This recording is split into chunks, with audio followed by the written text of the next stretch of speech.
वालेकुम अस्सलाम वरहमतुल्लाहि वबरकातुह। और खैरियत से हैं चचा मियां? हाँ मी ठीक छी, ऊपर वालार करम व एहसान छे।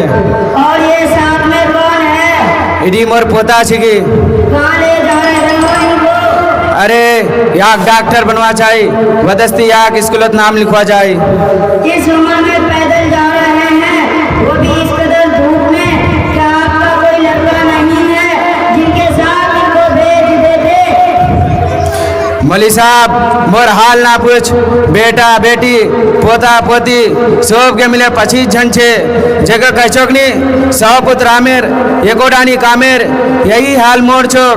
हमी अल्लाह मियाँ से पूछी कि मोक देश तो देश दूसरे नक ना देश। कैसे बच्चे हैं आपके? क्या आपने इनको अच्छी दीनी तालीम नहीं दिलाई? ती तालीम कोशिश मी तो सभा को पढ़ानू, एक जनक वकील बने दिल्ली भेजनू और एक जनक डॉक्टर बनेनू। वो अपना बीवी बच्चा ने मुंबई रहे छे। कैसे? ये तो बड़े अफसोस की बात है, लेकिन क्या चचा मियां अपने किसी लड़के को दीन की तालीम नहीं दिलाई? वही डाडोरे मदरसात नहीं पढ़ानू के डॉक्टर और वकील बनवा नहीं पावे। अस्तगफिरुल्लाह, कैसी सोच है आपकी? अगर दीनी तालीम दिलाई होती तो आपके बच्चे नाफरमान ना होते, क्योंकि इस्लाम सिखाता है कि वालिदैन की खुशी में अल्लाह की खुशी और वालिदैन की नाराजगी में अल्लाह की नाराजगी। अगर अल्लाह को खुश करके जन्नत बनाए तो वालिदैन को खुश करना पड़ेगा, वरना वालिदैन को दुख देने की सजा दुनिया में भी मिलेगी और आखिरत में भी। और अल्लाह खुद कुरान में फरमाता है कि वालिदैन के लिए दुआ करो, ऐ अल्लाह वालिदैन पर रहम फरमा, जिस तरह इन्होंने बच्चों को बचपन में पाला। माँ बाप को अपने बच्चे के हुकूक का ख्याल रखना चाहिए और बच्चों को अपने माँ बाप के हुकूक का ख्याल रखना चाहिए। आई बात समझ में? हाँ कुछ ही मोक समझो दोल। अच्छा चचा मियां, आपको तो दीन के बारे में कुछ इल्म होगा ही। खाली तीये मुसलमान छीस, हामी कुछ ही नहीं जान छी। अच्छा बताओ, गुस्ल में कितने फर्जे हैं और कौन कौन सा? गोसलत 9टा फर्जे छे। नंबर 1 पानीर होना, नंबर 2 तौलियार होना, नंबर 3 मंजन और बुरुसेर होना, नंबर 4 बदनाट डोलेर होना, नंबर 5 बदन छुपर देने चड्डीर होना, नंबर 6 कपड़ा खोले नलत जाना, नंबर 7 मुँहते बसना, नंबर 8 खो करे नहाना, नंबर 9 वजू करे जुमान नमाज पढ़ा।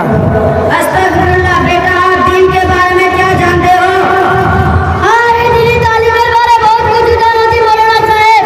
अच्छा बताओ, गुस्ल में कितना फर्ज है?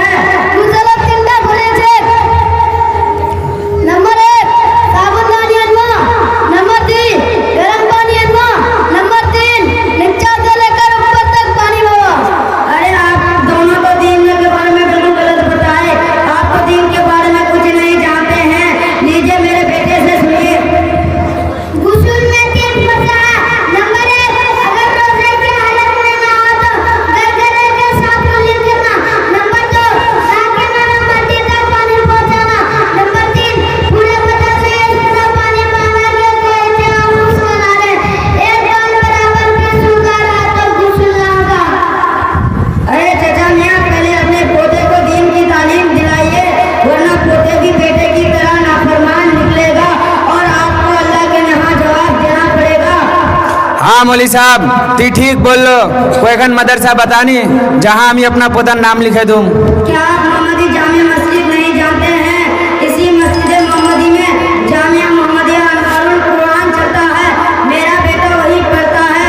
उस्ताद मोहतरम मौलाना राहिल नदवी साहब बच्चों को बड़ी अच्छी दीनी तालीम देते हैं और इस्लामी तरबियत करते हैं। अब तो इंग्लिश को भी कोर्स में शामिल किया जा रहा है। बच्चों और बच्ची पढ़ने पढ़ना का इंतजाम किया जा रहा है इंशाअल्लाह। ठीक बोल लो मौली साहब। इखान मदरसा बेटा बेटी वार अम्मा वार अब्बा सब के परवा सको छे। तो आप अपने पोते का एडमिशन यही करा दीजिए इंशाअल्लाह। बहुत जल्दी दुआ की दरख्वास्त है। हाँ मौली साहब इंशाअल्लाह इखान मदरसा रमजानेर बाद छुआ पाक पोता पोते सबारा नाम लिखे दूँ। अस्सलामु अलैकुम व रहमतुल्लाहि व बरकातुहू। वालेकुम अस्सलाम व रहमतुल्लाहि व बरकातुहू।